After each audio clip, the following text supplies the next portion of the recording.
اعوذ باللہ من الشیطان الرجیم، بسم اللہ الرحمن الرحیم، بدیع السماوات والارض أَنَّى يَكُونُ لَهُ وَلَدٌ وَلَمْ تَكُنْ لَهُ صَاحِبَةٌ وَخَلَقَ كُلَّ شَيْءٍ وَهُوَ بِكُلِّ شَيْءٍ عَلِيمٌ ذَلِكُمُ اللَّهُ رَبُّكُمْ لَا إِلَهَ إِلَّا هُوَ خالق كل شيء فاعبدوه وهو على كل شيء وكيل۔ صدق اللہ العظیم۔ تو آج ہم 101 آیت سے دیکھنے کی کوشش کریں گے۔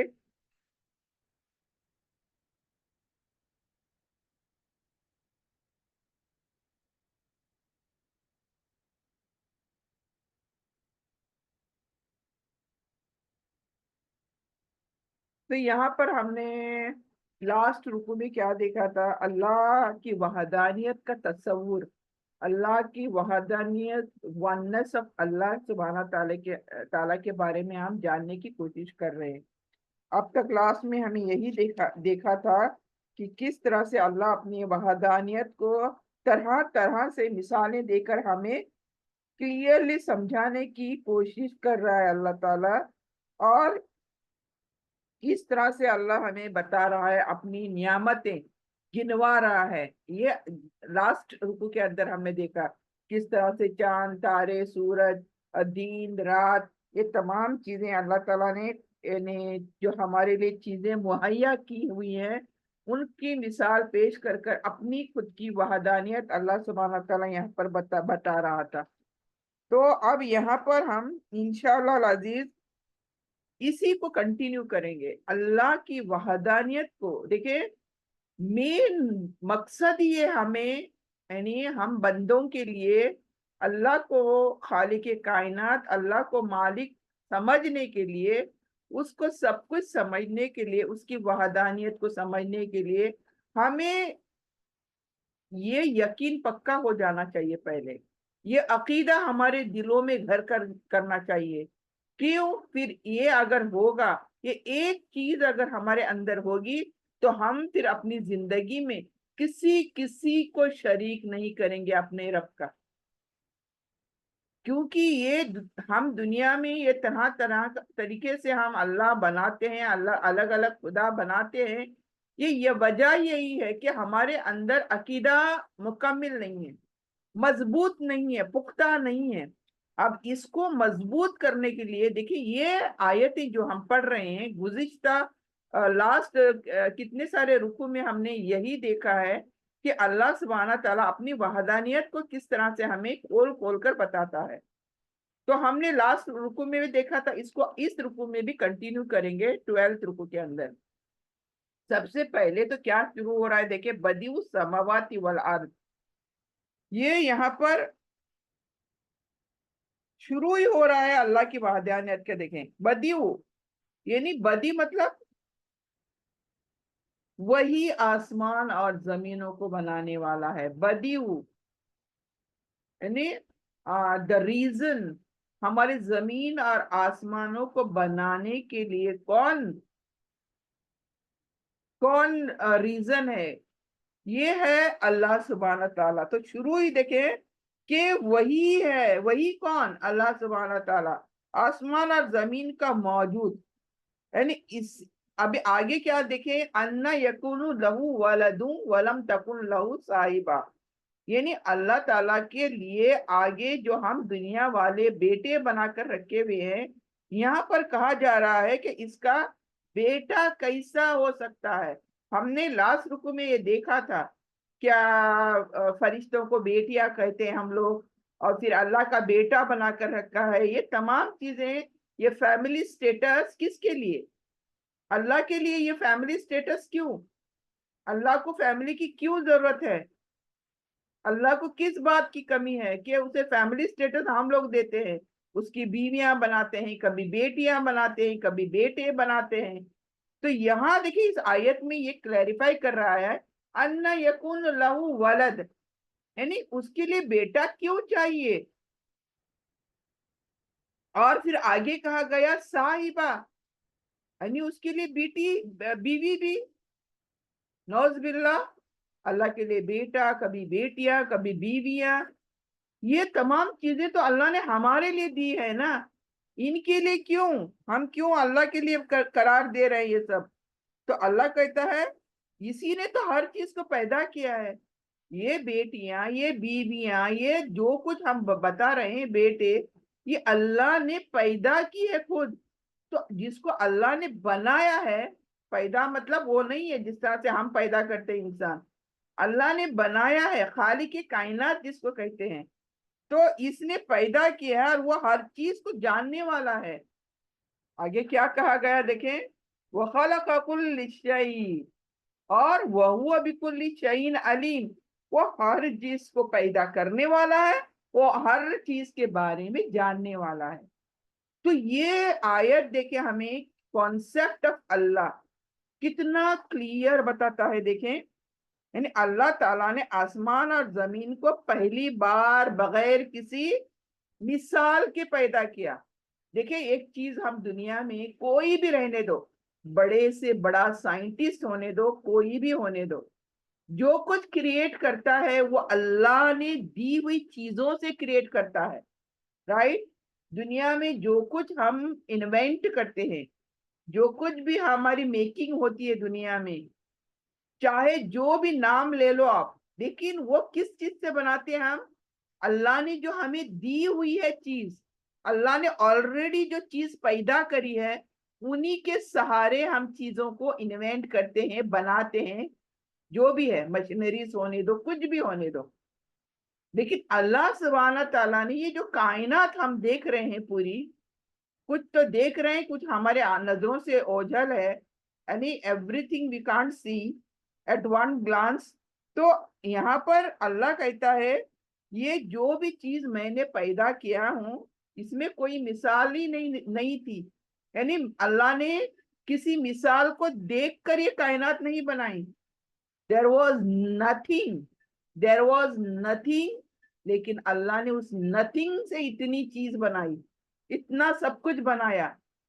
یہ ہمیں سمجھنے کی ضرورت ہے، یعنی اس سے پہلے کچھ بھی نہیں تھا، اللہ نے ان تمام چیزوں کو خود سے بنایا. رائٹ؟ کوئی اللہ تعالیٰ کو مثال نہیں ملی کہ میں ایسا بناؤں گا کچھ بھی. تو یہ اللہ کی یہاں پر وحدانیت یہاں پر کلیئرلی پتہ چلتی ہے. یعنی پھر اللہ کے بارے میں جو لوگ یہ کہتے ہیں کہ اس کا کوئی بیٹا ہے، جیسے مشرکین کہتے ہیں نا، اہل کتاب بھی کہتے ہیں، یہ دعویٰ کرتے ہیں اللہ کا بیٹا، جیسے عیسیٰ علیہ السلام کو اللہ کا بیٹا بنا دیا. تو اللہ خود فرماتا ہے اس کا بیٹا کیسے ہو سکتا ہے، یہ سرپرائز.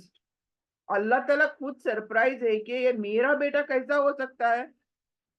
تو اللہ خود فرماتا ہے کہ اس کا بیٹا کیسا ہو سکتا ہے، کیونکہ نہ تو اس کی کوئی بیوی ہے، اور نہ ہی اس کی کوئی اولاد ہے، اور نہ ہی اسے اولاد کی کوئی ضرورت بھی ہے. اللہ کو اولاد کی ضرورت کیوں ہے؟ اللہ کو بیویاں کیوں چاہیے؟ یہ تو ہماری ضرورت ہے نا. یہ تمام بیویاں، شوہر، اولاد، یہ بچے، یہ تمام چیزیں یہ ہم انسانوں کی ضرورت ہے، اللہ کی ضرورت تو نہیں ہے نا. تو انسانوں کے یہاں تو کیا ہے، بیوی کے بغیر بچہ پیدا ہی نہیں ہوتا. تو بیوی کس کو چاہیے؟ انسانوں کو چاہیے. تو مگر اللہ تعالیٰ ایسی چیزوں سے پاک ہے، یعنی یہ تمام فیملی سٹیٹس اللہ کو نہیں چاہیے. اللہ is clear from all these things. Okay, اللہ تو ہر چیز کو پیدا کرنے والا ہے، اس نے سب کچھ خود پیدا کیا ہے، اس کا کوئی برابر نہیں، کوئی ہمسر نہیں. قل هو اللہ احد اللہ الصمد لم یلد ولم یولد ولم یکن لہ کفوا احد. یہی اللہ کی تعریف ہے. اگر اتنی سی تعریف سمجھ جائیں ہم، تو پھر کوئی اللہ کے بیٹے بیٹیاں نہیں بنائیں گا. یہ نہیں تعریف اللہ کی پتہ، اس لیے ہم کیا کر رہے ہیں، اللہ کو بھی ہم جیسا نعوذ باللہ بنا رہے ہیں، یعنی اللہ سبحانہ تعالیٰ کی کو ہمارے ساتھ شریک کر رہے ہیں ہم لوگ نیچے لا رہے ہیں اللہ تعالیٰ کو، نعوذ باللہ۔ تو یہ ہمارے لیے کیا ہے، غور و فکر کی بات ہے بہت زیادہ۔ تو یہاں پر سب اللہ کو پتا ہے کون کیا کر رہا ہے، کون کیوں ہے، کون کیا سوچ رہا ہے، کون کیا نیتیں رکھتا ہے، یہ تمام چیزیں اللہ کو پتا ہے۔ تو یہاں پر پہلی آیت میں ہمارے لیے واٹ از دا لیسن، پیغام کیا ہے ہمارے لیے؟ یہ آیت ہمیں اللہ کی وحدانیت یعنی توحید کا سبق دیتی ہے، یعنی there is no god but اللہ، there is no one but اللہ، نہ تو اس کا کوئی شریک ہے، یعنی اللہ کے جیسا بھی کوئی نہیں ہے کہ اللہ کے ساتھ شریک کرے ہم ان کو، اور نہ ان کی بیوی ہے، نہ ان کی اولاد ہے۔ وہ خالق ہے، وہ بنانے والا ہے، اور سب کچھ جاننے والا بھی وہی ہے۔ یعنی اگر میں نے کوئی چیز بنائی تو آئی ول نو نا ایوری تھنگ اباؤٹ دیٹ۔ اگر میں نے کوئی چیز خود سے بنائی ہے تو میں جانتی ہوں، وہ مشینری اگر بنائی ہے تو کیسے، واٹ از دا ڈیفیکٹ، وہ کیسے چلے گی، کیسے رکے گی، کیا کرنا ہے اس کا، کیا نہیں، یہ تو میں بتاؤں گی۔ تو اللہ دا کریٹر ہمیں بنایا تو اللہ ہمیں بتائے گا نا ہمیں کس چیز کی ضرورت ہے، نہ کہ خود کریٹر کو ضرورت ہے ان تمام چیزوں کی۔ تو یہاں پر ہمیں یہ چیزیں سمجھنے کی بہت سخت ضرورت ہے۔ تو یہاں پر آخر کیا کہا گیا ہے کہ جب سب کچھ اسی نے بنایا ہے، ہر چیز وہ جانتا ہے، تو پھر ہم سب کو اسی کی عبادت کرنی چاہیے۔ یعنی ہمیں جو عبادت کرنی چاہیے وہ کس چیز کرنی چاہیے؟ جس نے یہ تمام چیزوں کو بنایا ہے اس کی ہمیں عبادت کرنی چاہیے۔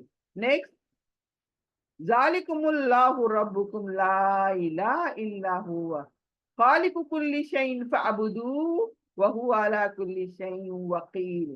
یعنی یہاں پر کیا کہا جا رہا ہے؟ یہ ہے اللہ تمہارا رب، یعنی جو کوالٹی ابھی بتا چلی اوپر، یہ ہے تمہارا رب، اس کے سوا کوئی بھی عبادت کے لائق نہیں ہے، وہ ہر چیز کا خالق ہے، ہر چیز کو بنانے والا وہی ہے، بس تم کیا کرو، اسی کی عبادت کرو، اور وہی ہر چیز کا نگراں ہے، نگراں رکھوالی کرنے والا۔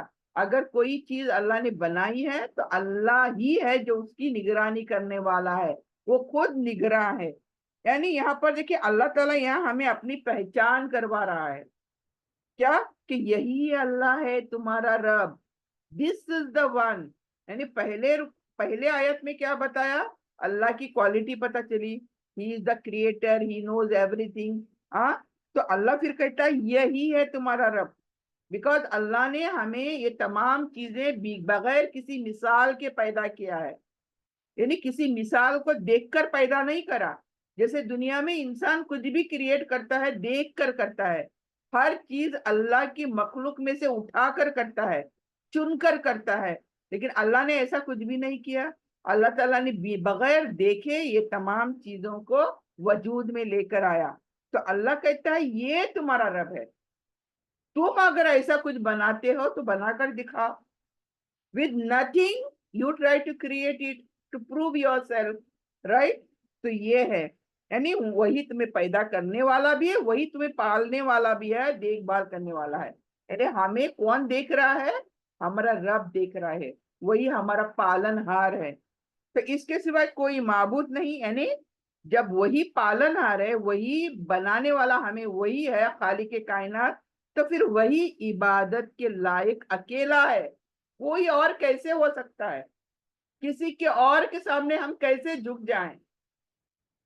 یعنی عبادت ہو یا دعا ہو، دعا مانگتے ہیں یا سجدے کرتے ہیں یا امیدیں باندھتے ہیں یا ہم ڈرتے ہیں، خوف کرتے ہیں، تو وہ کس سے ہونا چاہیے؟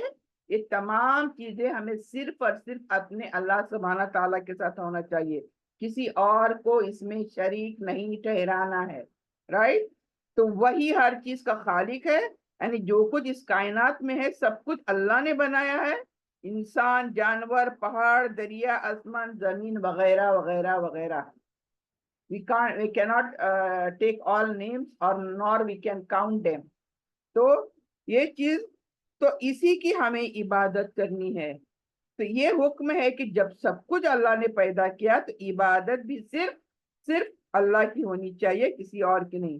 اور وہی ہر چیز کا نگہبان ہے، نگراں ہے، یعنی اللہ ہر چیز کو سنبھالے ہوئے ہے، وہی دیکھتا ہے، وہی جانتا ہے، اور اسی نے سب کو قابو میں رکھا ہوا ہے۔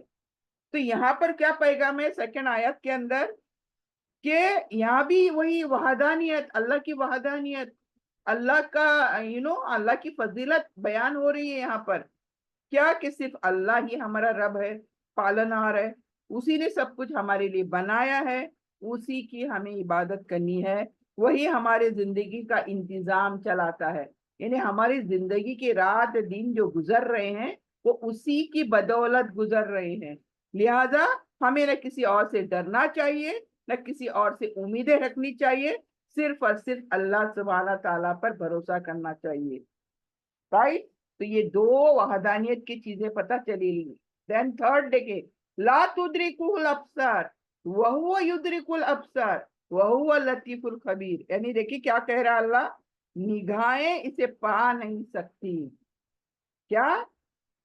ولا لا تدرکو، نہیں تم پا سکتے، کسے؟ ابصار، یعنی ہم اسے دیکھ نہیں سکتے، میننگ واٹ؟ نگاہیں ہماری جو ہے نا اسے نہیں پا سکتے نیچرلی۔ دنیا میں جتنی بھی اللہ نے چیزیں کریٹ کرے ہیں، اگر ان کی آنکھیں ہیں تو کوئی ایک آنکھ بھی نہیں ہے دنیا کے اندر جو اللہ کو دیکھے، ہماری قابلیت ہی نہیں ہے اللہ کو دیکھنے کی، ہمارے آنکھوں کو اللہ نے وہ قوت ہی نہیں بخشی ہے کہ وہ اللہ کو، اپنے رب کو دیکھے، اسی لیے یہاں پر کیا کہا جا رہا ہے، نگاہیں اسے پا نہیں سکتی، یعنی دیکھ نہیں سکتی، اور وہ سب نگاہوں کو پا لیتا ہے، لیکن اللہ سبحانہ تعالیٰ، دیکھیں ہم کسی چیز کو دیکھتے ہیں تو ایک بار میں ایک ہی چیز دیکھتے ہیں، پھر آزو بازو دیکھنے کو نہیں ہوتا، رائٹ؟ ذرا غور کریں اس بات پر، ایک وقت میں ہم صرف ایک چیز کو دیکھتے ہیں اور ایک چیز پر دھیان دیتے ہیں، جبکہ اسی کو الٹا کرو، ابھی ہمارے اللہ سبحانہ تعالیٰ کی وحدانیت پر غور کرو، اللہ سبحانہ تعالیٰ ایک نظر میں، اپنی ایک نظر میں پوری کائنات کو دیکھ رہا ہے، سبحان اللہ، پوری کائنات ڈزنٹ مین بڑی بڑی، ذرہ برابر بھی اللہ کی جو کائنات ہے نا، we can't see, we even can't think، ایسی بھی مخلوق ہے اللہ کی، اس مخلوق کو بھی اللہ، اور بڑے سے بڑی تو ہے ہی ہے، اللہ سبحانہ تعالیٰ ایک نظر میں دیکھ رہا ہے، ایک نظر میں، دوسری نظر نہیں، ایسے نہیں کہ جانوروں کو ایک نظر دیکھ رہا ہے، انسانوں کو ایک نظر دیکھ رہا ہے، پیڑ پودوں کو ایک نظر دیکھ رہا ہے، زمین کے اندر ایک نظر دیکھ رہا ہے، آسمانوں کے اوپر ایک نظر دیکھ رہا ہے، ایسے نہیں، ایک وقت میں، بیک وقت جو بولتے ہیں ہم لوگ، ایک وقت میں اللہ تعالیٰ ہمیں اپنی پوری کائنات دیکھ رہا ہے، جبکہ انسان ابھی وی کین کمپیریزن کرتے چلو، ہم ایک وقت میں ایک ہی چیز کو، وہ بھی سامنے کی چیز، سامنے جو ہوتی ہے بڑی والی، چھوٹی والی بھی نہیں، بڑی والی، اس کو ایک کو دیکھتے ہیں ایک وقت میں، اور اسی کو دیکھتے رہتے ہیں بس، لیکن دوسری چیز کو دیکھنے کو دوسرا ٹائم چاہیے، اور پھر نظر ہٹانی چاہیے وہاں سے، تو یہ کمپیریزن ہے ہمارے بیچ اور خالق کائنات کے بیچ۔ تو یہ وحدانیت کے بارے میں دیکھیں ہمارا دل میں کتنا وہ ہوتا ہے، دیکھیں جگہ بنتی ہے اللہ سبحانہ تعالیٰ کی وحدانیت کے لیے، یعنی نگاہیں اسے نہیں پا سکتی، کوئی انسان، جن ہونے دو، فرشتہ ہونے دو، اللہ کو اپنے آنکھوں سے نہیں دیکھ سکتا، اللہ کی ذات اتنی عظیم ہے، اتنی بلند ہے کہ ہماری آنکھیں اور سمجھ سے کیا مکمل طور پر ہم نہ دیکھ سکتے نہ سمجھ سکتے، ہم تصور بھی نہیں کر سکتے کہ ہم اللہ کی چیزوں کو، اللہ کو چھوڑو، اللہ کی کائنات بھی کہاں دیکھی ہے ہم نے، ہم نہیں، ہمارے نظروں سے اوجھل ہے تمام چیزیں، ہم صرف اللہ تعالیٰ نے جتنی ایبیلٹی بخشی ہے ہمارے آنکھوں کو، بصیرت جتنی دی ہے، اتنا ہی دیکھ پاتے ہیں ہم، اور اس کے آگے کا دیکھ نہیں پاتے ہم، کوئی راستہ ہونے دو، راہ چلتے کتنے کلومیٹر دیکھ سکتے ہیں ہم، تو دیٹ از دا لمٹ، تو ایوری تھنگ اس دنیا کے اندر لمٹ ہے، اللہ نے حد لگا دی ہے ہر چیز کے لیے، لیکن اللہ تعالیٰ کے پاس خود کے لیے حد نہیں ہے کوئی بھی. تو اللہ کچھ بھی دیکھ سکتا ہے, کچھ بھی سوچ سکتا ہے ایک ہی بار میں, اور وہ سب نگاہوں کو پا لیتا ہے. مطلب ہر چیز وہ دیکھ رہا ہے, ہر نظر, ہر دل کا حال وہ دیکھ رہا ہے, ہر نیت, ہر چیز اللہ کے علم میں ہے. ہمارے دلوں میں وہ لہر بھی اٹھتی ہے نا کسی چیز کی, ہم نہیں جانتے لیکن اللہ جانتا ہے. یہ اللہ کی وحدانیت دیکھیں یہاں پر. ہم کسی کو چھپا نہیں سکتے لیکن اللہ سے کچھ چھپ نہیں سکتا. نہ ہم خود چھپا سکتے ہیں اللہ سے اپنے, اور اللہ سے بھی کوئی چیز چھپ نہیں سکتی. وہی لطیف ہے. کیا آیا ہے وہاں پر؟ لطیف الخبیر. وہی لطیف ہے. لطیف کا مطلب باریک سے باریک چیزوں کو جانتا ہے وہ, یعنی نرمی اور رحمت والا ہے وہ, اور پوشیدہ چیزوں کو بھی جاننے والا وہی ہے. یعنی اتنا وہ لطیف الخبیر ہے. خبیر یعنی ہر بات اسے مکمل طور پر جانتا ہے وہ, ہر بات. تو یہ چیز دیکھیں, وہ ظاہری بھی چیزوں کو جانتا ہے اور چھپی ہوئی چیزوں کو بھی جانتا ہے. اس لیے اس کی جو دو صفت ہیں وہ ہے لطیف اور خبیر. لطیف بہت باریکی سے دیکھنے والا, اور خبیر خوب خبر رکھنے والا. تو پیغام کیا ہے ہمیں اس میں؟ کہ اللہ کو ہماری آنکھیں نہیں دیکھ سکتی لیکن وہ ہمیں دیکھ رہا ہے. نمبر 2, ہمیں ہمیشہ یہ یاد رکھنا چاہیے کہ اللہ ہماری ہر بات پر, ہر عمل پر, ہر نیت سے واقف ہے. یعنی اللہ سے کچھ بھی ہمارے لیے, ہمارے اندر کا رہنے دو, باہر کا رہنے دو, چھپا نہیں ہے. کچھ بھی چھپا ہوا نہیں ہے. ہمیں اللہ سے ڈرنا چاہیے. تو دس از دا پوائنٹ. ہم کچھ بھی چھپا نہیں سکتے, مطلب ہم غلط سوچ بھی نہیں سکتے, غلط دل میں نیتیں بھی نہیں بنا سکتے, کوئی غلط جگہ دے ہی نہیں سکتے دلوں کے اندر ہم. کیوں؟ اللہ دیکھ رہا ہے. اور دیکھ رہا ہے مینس واٹ؟ حساب کر رہا ہے, نوٹ ڈاؤن کر کیا جا رہا ہے ہر چیز کا. تو یہ چیز ہمیں سمجھنا چاہیے کیونکہ وہ سب کچھ جانتا ہے, اور وہی سب سے زیادہ رحم کرنے والا بھی ہے. تو آگے چلتے ہیں. 104, قد جاءکم بصائر من ربکم فمن ابصر فلنفسہ ومن عمی فعلیہا وما انا علیکم بحفیظ. یعنی یہاں پر کیا کہا جا رہا ہے؟ تمہارے پاس تمہارے رب کی طرف سے بصیرت کی باتیں آ چکی ہیں. بصیرت کے مطلب یہ آنکھوں والی بصیرت نہیں, سمجھ کی بصیرت. دو آنکھیں ہوتی ہیں, ایک جو ہمارے دنیا میں یہ نظر جو آ رہی ہے ہماری فزیکلی آنکھ جو ہے, اس کی بصیرت نہیں, سمجھ کی بصیرت. یہاں پر اللہ کیا کہہ رہا ہے اس آیت کے اندر؟ کہ جاکم, آ گئی تمہارے پاس بصائر من ربکم, یعنی تمہارے پاس رب کی طرف سے بصیرت آ چکی ہے, اللہ کی بصیرت والی باتیں آ چکی ہیں.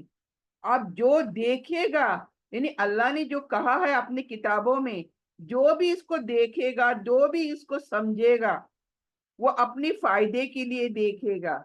یعنی جو کچھ بھی قرآن میں وہ پڑھے گا, ابھی آیتیں جو بھی پڑھ رہا ہے, اس میں اس کا خود کا فائدہ ہوگا. اگر دیکھے گا, سمجھے گا تو فائدہ اٹھائے گا, دیکھے گا ہی نہیں, سمجھے گا ہی نہیں, تو فائدہ کہاں سے اٹھائے گا؟ تو یہ ویری امپورٹنٹ چیز ہے جو ہے جو یہاں پر. اور جو اندھا بنے گا, نہ سمجھے گا, یعنی ایسا کرے گا دیکھ کر بھی دیکھے جیسا نہیں, مطلب میں دیکھا نہیں, میں پڑھا نہیں. یعنی کچھ لوگ کیا سمجھتے ہیں, اگر ہم نے قرآن کو پڑھے, اگر ہم نے قرآن کو سمجھے, اگر جانے تو ہمیں کرنا پڑے گا, رائٹ. اس ڈر سے کچھ لوگ قرآن کے قریب بھی نہیں آتے, قرآن کو چھوڑ بیٹھے ہیں. کیوں؟ خوف کے مارے. کل کو یہ آیت پتہ چلی مجھے, اللہ کہہ رہا ہے کیا بول کے, اور وہ مجھے کرنا پڑے زندگی میں, تو مشکل میری. تو اس لیے دیکھنا ہی نہیں, سننا ہی نہیں, تو کرنا بھی نہیں. یہ ہمارا حال ہے سب کا.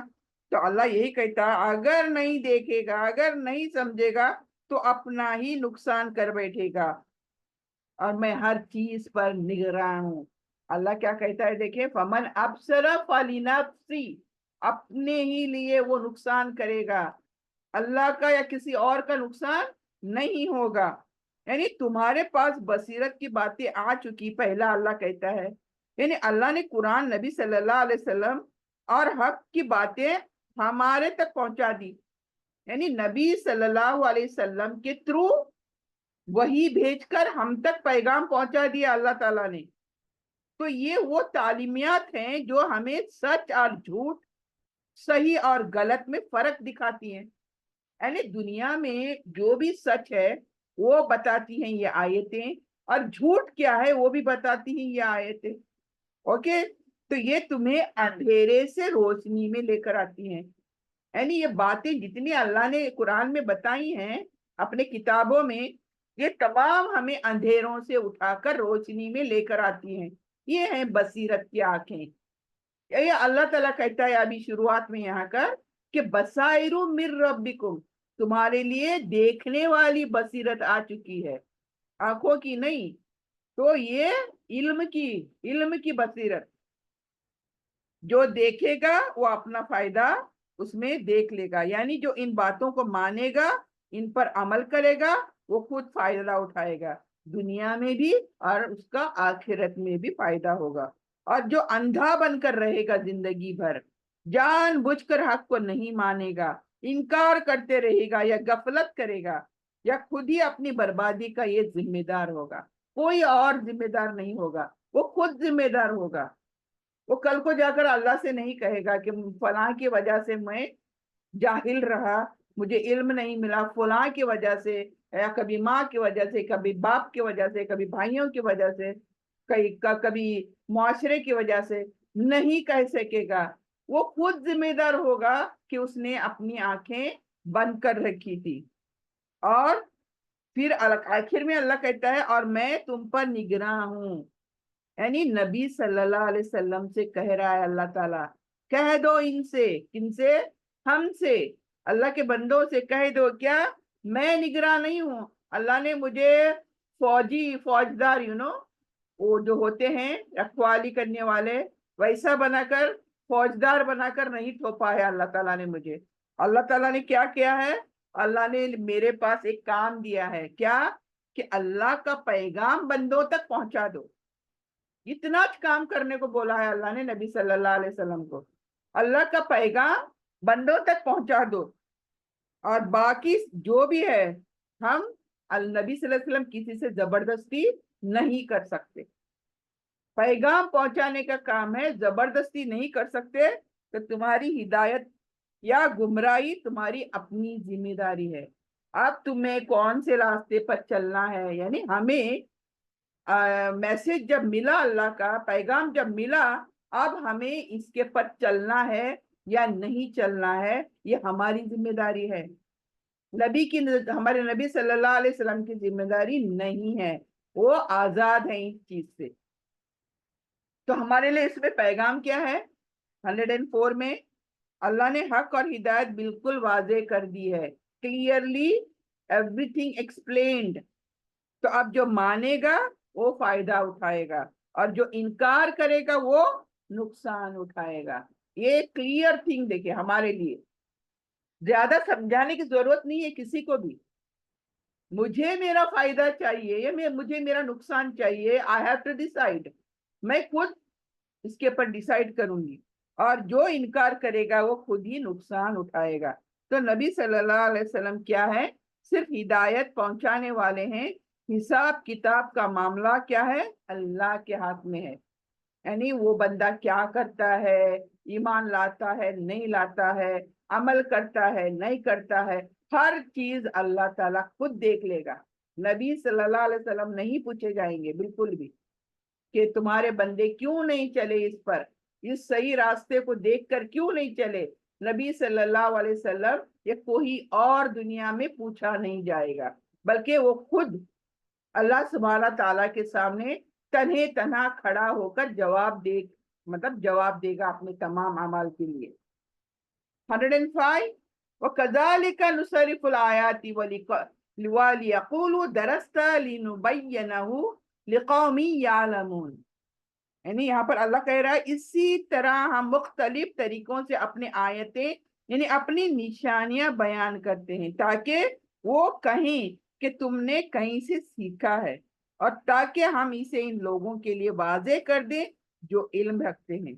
یعنی اسی طرح ہم آیات کو مختلف انداز میں بیان کرتے ہیں۔ اللہ تعالیٰ کی اگر قرآن جو کوئی بھی مطالعہ کرتا ہے، جو کوئی بھی اللہ تعالیٰ کے قرآن کو سمجھنے کی کوشش کرے گا، وہ ایک چیز ضرور دیکھے گا کہ اللہ بار بار ایک چیز کو طرح طرح سے سمجھا رہا ہے، ایک بار کہہ کے آگے نہیں چلا جا رہا ہے۔ ایک چیز کو سمجھانے کے لیے اللہ تعالیٰ مثالیں پہ مثالیں، مثالیں پر مثالیں پیش کر رہا ہے، تاکہ اللہ تعالیٰ چاہتا ہے کہ ہم اس کی بات کو سمجھیں، اور سمجھ ہی گئے تو پھر کیا ہے، یعنی ہمارا ہی فائدہ ہے نا، پھر سمجھ گئے تو اللہ ہمیں سمجھائے تک سمجھاتا ہے، مثالیں بیان کر کر کے سمجھاتا ہے۔ تو اللہ یہی کہتا ہے یہاں پر کہ میں الگ الگ طریقوں سے، مختلف طریقوں سے تمہیں سمجھا رہا ہوں میں۔